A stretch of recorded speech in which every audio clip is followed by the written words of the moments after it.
I just realized your lack of heart. I will live with my parents in this house, so please leave. Ever since we got married, Scott, who has always relied on me, is now trying to kick me out of the house, even though I pay $3,000 a month in rent. I've reached my limit. I had been considering divorce for a while, but Scott's remarks have solidified my decision. I understand. I will leave this house. Yes, get out quickly. I'm going out now. I'll be back tomorrow evening, but please pack your things and leave by then. Are you sure you don't need to check what I'm taking? Don't touch my equipment. You can do whatever you want with the other stuff. It seems I'm free to handle the things in the house. In that case, I might need to call a removal service. While I'm at it, I'll make sure Scott gets a taste of his own medicine. I work as a researcher at a major company, having graduated from graduate school. I am 29 years old, interested in a responsible job appropriate for my age, and I have a decent income. As a result, I am able to live in a luxury apartment that costs $3,000 a month in rent. I am also married to Scott, and we live with our son, Tyler. From the outside, it might seem like I lead a fulfilling life. There are people who struggle with their living situation or food, or those who are elderly and live alone, so I feel fortunate. Yet I have my own concerns. The monthly rent of $3,000 is a strain on our budget. My income is decent, but honestly, the $3,000 rent is a significant burden. You're sounding like an old woman again with all your complaining. Scott is the source of my worries. If he worked properly, I wouldn't have to worry about the rent. However, he is a part-time worker, dreaming of becoming a musician. He's pursuing a path as a musician, but is already 30 years old. Scott used to be somewhat popular and participated in various events. However, entertaining a few hundred people at a live house doesn't provide enough income to make a living. So in reality, he leads an unstable life as a part-timer. When I was younger, I saw him shine as he chased his dreams. Scott seemed really wonderful. I'll work hard for our future child. I was 19 years old when I married him, and we started a family. Getting married meant he would have to give up his dreams of music and choose a life with his family. I had begun to question his perpetual part-time lifestyle, but I felt guilty asking him to give up his dreams for the family. However, my thoughts seemed meaningless after our child was born. Scott continued his music and part-time jobs. I couldn't tolerate it anymore and warned him. How long do you plan to keep up the part-time jobs? You are nearly 30, you know. People your age are job hunting. I have my own way of living. Please don't compare me to others. Your words sound noble but lack conviction. If you want to speak from such a position, contribute to the household finances first. When I become famous, I'll make up for the earnings I'm missing out on now. Stop being so dreamy and face reality. With that, he had no rebuttal and eventually started a part-time job. Even earning $1,000 a month would be helpful, but Scott didn't stop talking about his dreams. You're being noisy. Times are different now. There are many paths to success without belonging to an agency, so I'm not just dreaming anymore. It's just that my name isn't widely known yet. Companies have overwhelming power in advertising, but I am making steady progress, even if it's slow. No matter how much Scott says this, it's baffling to me. When will he realize that it's all an illusion? Scott's band has already disbanded, and the former members have either married or found stable jobs. I think Scott should follow their example, yet Scott says, "You've given up your dreams." That's pathetic. I believe giving up dreams to protect one's family is a meaningful choice. But is that wrong? When I was pregnant, Scott said he would work hard for our child, but it seems he meant continuing his music career. However, I hoped that once our child grew older, Scott would see reality. Did you buy expensive clothes again? Appearance is important for my job, he said. He hasn't earned a single dollar from music yet, so what is he talking about? 10 years have passed since our child was born, and Scott is still a part-timer as he approaches his 30s. Despite a long music career, he considers himself mid-tier without any notable success or achievements, which has led to increased spending on expensive clothes and music equipment. I wish you would contribute a bit to the household instead of spending money on such things. You can't satisfy hunger with pretense. What do you mean by such things? These are necessary for me. Since Scott always has this attitude, we frequently argue. To avoid showing our child these arguments, we choose times when he's not at home or moved to another room. But the house is small, so our child inevitably hears us when our voices get loud. Therefore, we're considering moving to a bigger house as our son grows. Hey, Tyler is 10 now, and this apartment is too cramped. Shall we move? Yeah, this was originally the house you lived in alone, after all. What? Do you have a complaint? You moved into my house when we got married, right? It's not a complaint. I'd like to move, preferably to a bigger house. Living in a high-rise condo would be cool, I think. Who do you think will pay the rent? I will contribute to the household too. I can handle the rent, but I'll help with electricity, gas, and groceries. Please, I really want to live in a high-rise condo. It should be possible to live in a high-rise condominium with my salary. Moreover, it's heartening that Scott, who has never contributed to our finances, has offered to help. This might be the trigger for him to face reality by paying for electricity and gas. He might finally understand the daily struggles and the value of money. Okay, I'll look for a place then. I'll pay the rent, so no complaints about the property I choose, agreed. Anything is okay if it's in a high-rise condo. I leave it all up to you. Despite these hopes, living in the high-rise condo began with Scott ultimately betraying my expectations. A year after moving, Scott is still pursuing music at 30 and has not kept any of the promises he made when we moved. Hey, the gas bill has arrived. Please pay it before it's debited from my account. I'll give it to you next time. I don't have it right now. What is next time? You always say that, but then you don't pay. You're always fussing about money. Is money really that important? All I asked for was the minimum amount necessary for our living expenses. He was supposed to have promised to pay in the first place. It was a good decision to set up direct debits from my own account. Otherwise, Scott might never have paid the electricity and gas bills. Sometimes, however, Scott does pay a little. There's $50 on the living room table, I noticed once. It was left by Scott, but he wasn't home at the time. $50 is nowhere near enough, but I thought he left it to avoid handing it over directly, perhaps out of embarrassment. Was he showing some consideration?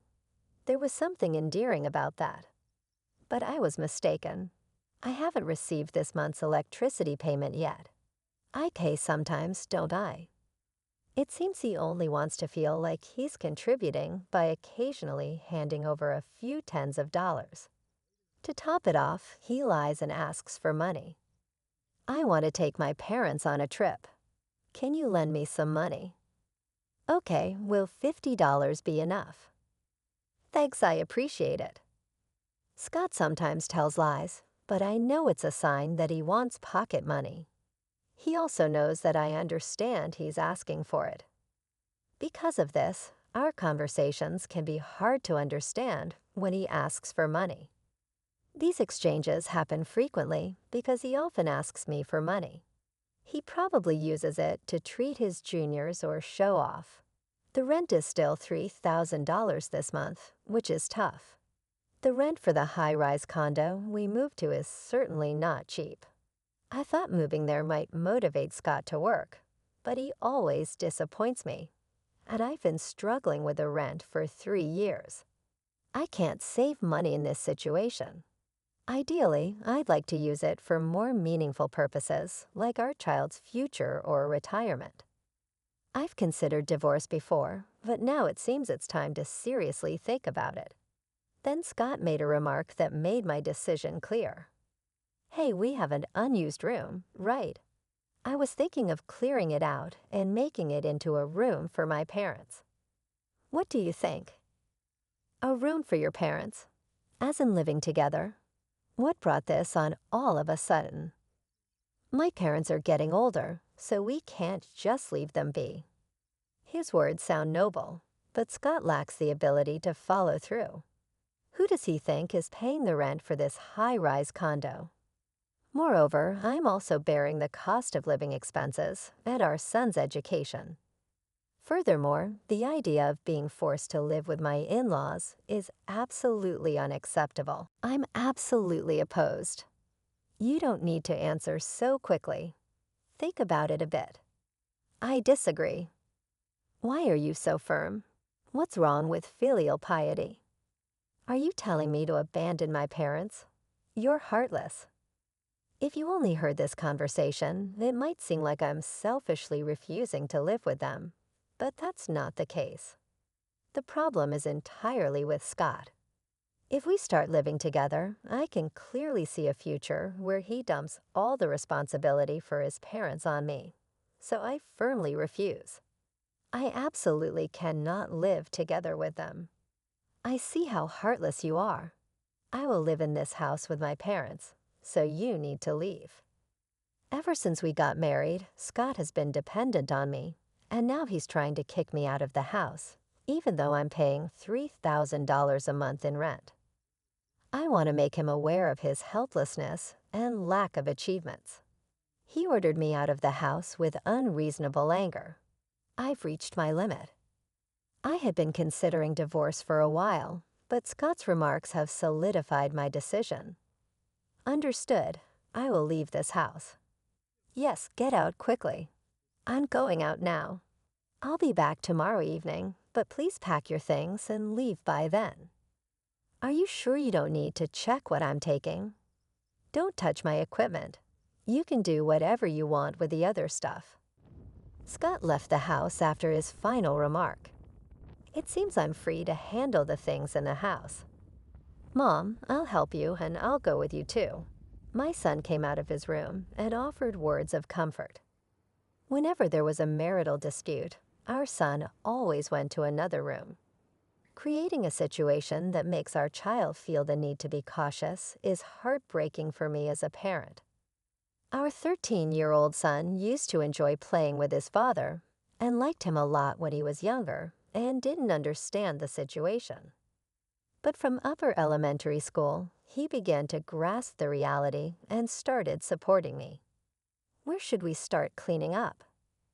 Tyler, start with your own things. I have something else I want to do. Scheme. I just want to give him a little shock. I took out my cell phone and called a specific place. Hello, I'm sorry for the urgency, but could you please help us tomorrow? After we finished organizing, my son and I decided to stay temporarily in a business hotel with only the essentials. We would have to look for a new place to live that night. Knowing that Scott would call, we placed my smartphone on the table and quietly waited for the call.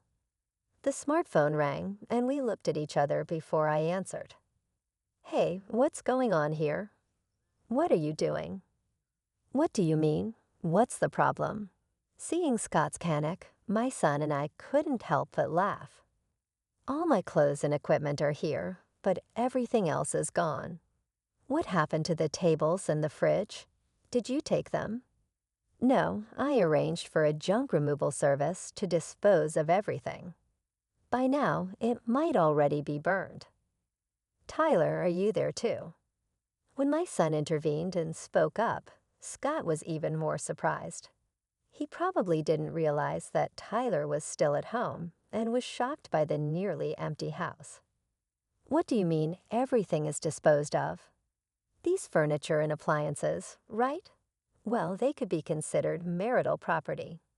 You said I could do whatever I wanted with everything except your equipment, so I just did that. But how am I supposed to live now? If you need to, you can just buy new ones. For now, why not use your amp as a chair or wrap a towel around your guitar for a pillow? That's not funny. To do such a nasty thing, we're getting a divorce. Yes, I understand. What Scott probably thought would shake me was actually quite the opposite. He might have also thought this was just part of another marital argument, but I had already considered divorce, and his words held no threat for me. In fact, I was almost grateful he brought it up. Really, you understand we're getting a divorce. You don't need to say it multiple times. I understand. I deliberately responded in a calm and cold tone. This should convey that I am serious about the divorce. Scott must realize that he would be the one to suffer from the divorce. Ah, yes, that's right. Scott seemed too flustered to find his next words. Normally, he would apologize and back down. However, perhaps due to his nature as a musician, he couldn't take back what he said. I know this character trait all too well. Once I found that endearing, but now it just seems ridiculous. We'll discuss the details of the divorce later, but you're planning to live with your parents in that house, right? Should I go to the real estate agent first to review the contract? Yeah, if the contract is changed to my name, the divorce cannot be undone. This is your chance to apologize. Well, maybe it might have been a desperate attempt to resist, but Scott's voice was trembling. He might think that throwing out the furniture and appliances was my plan to move towards divorce. However, the grievances built up over 13 years of marriage won't just disappear so easily. I wish Scott would struggle a bit more. A few days later, Scott and I went to the real estate office to review the contract for the condo. My procedure is now complete. I was able to smoothly terminate the contract. However, when Scott tried to sign a new contract, a problem arose. What? The rent is $33,000? Scott's face turned pale. When I had made the contract for the high-rise condo, he had left everything, from selecting the property to the contracting process, up to me, and he was unaware of the details. It's impossible to pay such high rent. Even if I include my father and mother, he was astonished. What a situation. It seems that after I left, Scott planned to seek financial support from his parents. He thought that the three of them could somehow manage the rent, but the actual rent was beyond his expectations. Since the in-laws are pensioners and Scott himself is a non-regular employee, I foresaw that it would be difficult for the three of them to share the costs and make payments. Really, you've been paying this for a year? Scott asked. Yes, I've been paying this amount all along. Since you don't work, we haven't been able to save anything. I can't handle such a contract. Don't worry. I don't think you can handle the contract. What do you mean? He seemed confused and appeared so flustered that he had completely forgotten the rules for renting a home. I asked the real estate agent to help Scott understand the situation. Excuse me, is it possible for someone with an irregular income of $1,200 per month to sign a contract for this property? The parents will pay the shortfall. Note that would be a bit difficult. The applicant needs to have a certain level of income. See, I told you that you wouldn't be able to pass the screening, I said. The agent, hearing our conversation, probably sensed that we were going to part ways. He responded to my questions with a wry smile, unable to say much. So what should I do now? If you can't make the contract, you have no choice but to leave. There are no other options since I've already canceled that contract. Wow, you've done something ridiculous again. Scott, who calls himself an artist, doesn't necessarily have high self-esteem and likes to show off. It must have been a huge embarrassment for him, with his low income and looming divorce, to be manipulated by me and have others know about his situation.